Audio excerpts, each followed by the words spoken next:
الحمدللہ رب العالمین والعاقبۃ للمتقین والصلاۃ والسلام علی سید الانبیاء والمرسلین اما بعد فاعوذ باللہ من الشیطان الرجیم بسم اللہ الرحمن الرحیم ان الذین یؤذون اللہ ورسولہ لعنہم اللہ فی الدنیا والآخرہ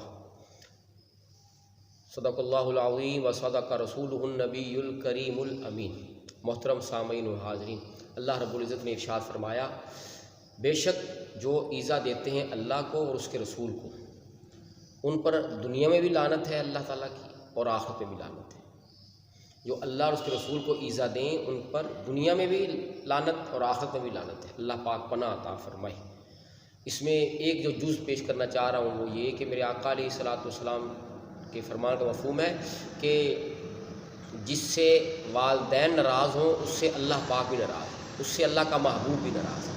اور ایک حدیث شریف میں ہے کہ جس نے کسی مسلمان کو عزت دی اس نے حضور علیہ السلام کو عزت دی، جس نے حضور علیہ السلام کو عزت دی اس نے اللہ تعالیٰ کو عزت دی، اور جس نے اللہ تعالیٰ کو عزت دی اس کا ٹھکانہ جہنم ہے۔ ہم اللہ تعالیٰ سے عافیت کا سوال کریں۔ یہ مفہوم حدیث پیش کیا ہے۔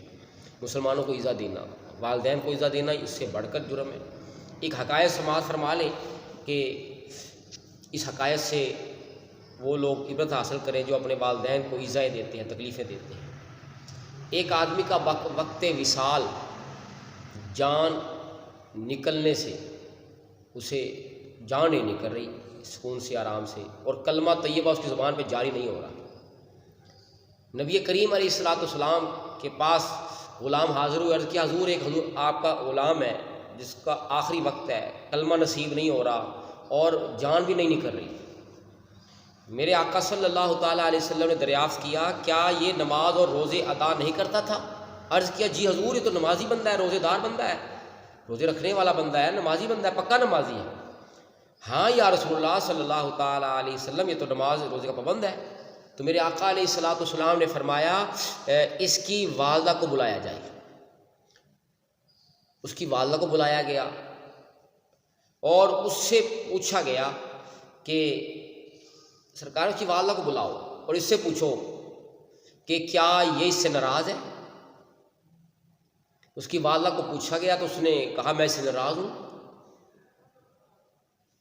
سرکار علیہ السلام نے فرمایا جس کی روح قبض نہیں ہو رہی، کلمہ نصیب نہیں ہو رہا، اس نے اپنی ماں کو کوئی ایذا دی ہے، تکلیف پہنچائی ہے جس کی وجہ سے ماں ناراض ہے، اس لیے اس کا مرتے وقت اس کی جان بھی نہیں آسانی سے نکل رہی، اس کو کلمہ طیبہ بھی نصیب نہیں ہو رہا۔ میرے آقا کریم علیہ السلام نے اس کی والدہ کو بلایا اور اس کو صورتحال بیان کی۔ میرے آقا کریم علیہ السلام نے اس سے کہا کہ اے بی بی اپنے بیٹے کو معاف کر دو، اس کی موت آسانی سے ہو، اس کو کلمہ نصیب ہو جائے۔ ماں کو اتنی عزت دی تھی، تکلیف دی تھی، ماں نے کہا حضور میں اسے معاف نہیں کروں گی۔ ماں نے عرض کیا حضور میں اسے معاف نہیں کرتی، اس نے مجھے بہت تکلیف پہنچائی ہے۔ جب سرکار نے یہ سنا تو میرے آقا نے فرمایا لکڑیاں جمع کرو اور اسے جلا دو۔ لکڑیاں جمع کی گئیں اور جلایا گیا۔ تو ماں نے عرض کیا یہ کیا ہے؟ آپ نے فرمایا اسے آگ میں جلاتے ہیں۔ وہ عرض گزار ہوئی، حضور فرمایا اس کو آگ میں جلائیں گے؟ یہ تو جہنم کی آگ کا حقدار ہے۔ آپ ماں ناراض ہو اس سے تو جہنم میں جائے گا، تو اس کو یہیں ساڑ دیتے اور کیا۔ میرے آقا علیہ السلام نے اپنی حکمت سے ماں کو جو ہے نرم کرنے کے لیے میرے آقا کریم نے فرمایا اس میں جلاتے ہیں اس کو تیرے سامنے ہی۔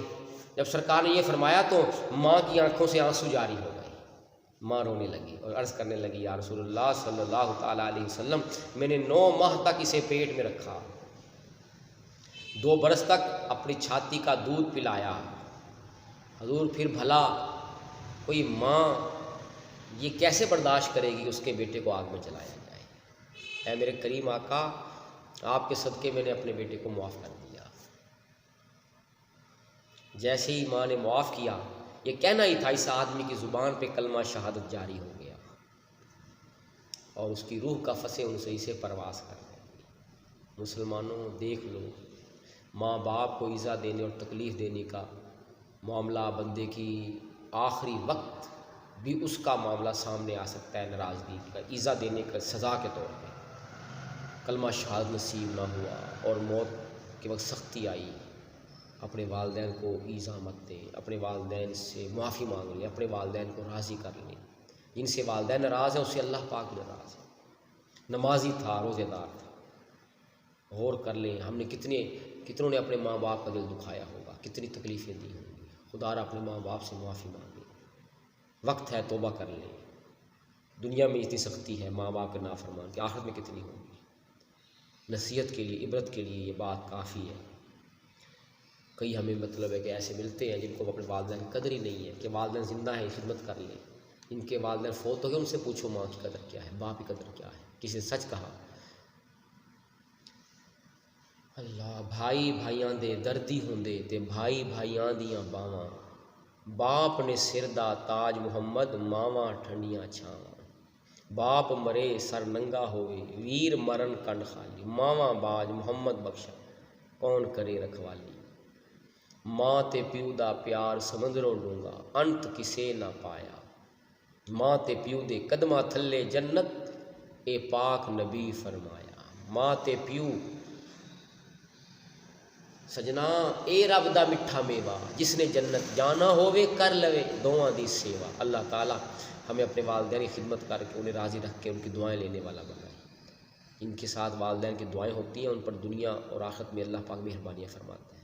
ان سے والدین ناراض ہوں، ان کی دنیا اور آخرت خراب ہوتی ہے۔ اپنی بیویوں کے پیچھے اپنی ماؤں کو عزت مت دو، بیویوں کے حقوق بیویوں کو ادا کرو، ماں کے حقوق ماں کو ادا کرو۔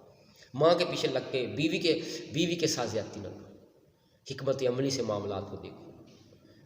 بیوی سے کہہ دو کہ میری والدہ کی طرف سے والدہ کوئی معاملہ ہو تو صبر کرے، کیونکہ وہ میرے جنت اور دوزخ ہے، میری عاقبت خراب نہ کرے۔ وہ صبر کر لے، اپنے والدین کے معاملے میں مجھے آزمائش میں نہ ڈالے، ان کے سامنے لا کھڑا نہ کرے، صبر کرے، کوئی بات برداشت کر لے، اس کے ساتھ آپ اسے سلوک زیادہ کریں۔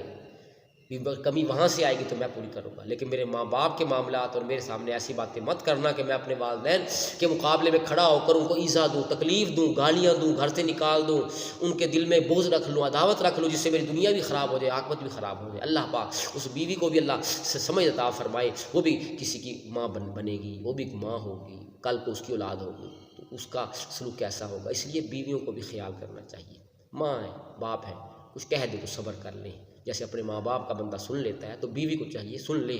فی زمانہ یہ معاملات ہیں۔ اللہ تعالیٰ ماؤں کو بھی خیال، اپنی بہوؤں کو اپنی بیٹیاں سمجھے، ان کے ساتھ شفقت کا سلوک کرنے کی توفیق عطا فرمائے۔ جیسے اپنی بیٹیوں کے پردے ڈالتی ہے، ایسے اپنی نوحوں کے بہوؤں کے بھی پردے ڈالے، کیونکہ پردے حدیث شریف خلاصہ ہے۔ میرے آقا کی بارگاہ میں غلام نے عرض کیا، حضور میں چاہتا ہوں قیامت والے دن میرے گناہوں کے پردے نہ کھلے، پردے رہ جائے۔ حضور نے فرمایا علیہ الصلوۃ والسلام نے کہ تم اللہ کے بندوں کے پردے رکھو، اللہ پاک تمہارے پردے رکھے گا۔